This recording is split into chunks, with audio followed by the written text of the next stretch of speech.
Wala akong pinagsisisihan at kung meron lamang akong siyam na buhay, masaya ko itong iaalay para sa sarili kong bayan.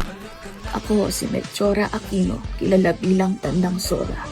Ako ang tinaguriang ina ng Balintawak at dakilang babae ng revolusyon.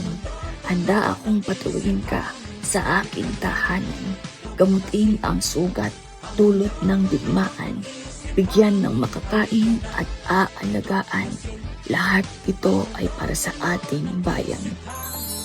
Ako naman si Rafaela. Kagaya ni Tandang Sora, handa akong pagalingin ka, suportahan sa laban, at ibuwis ang aking buhay kung kinakailangan.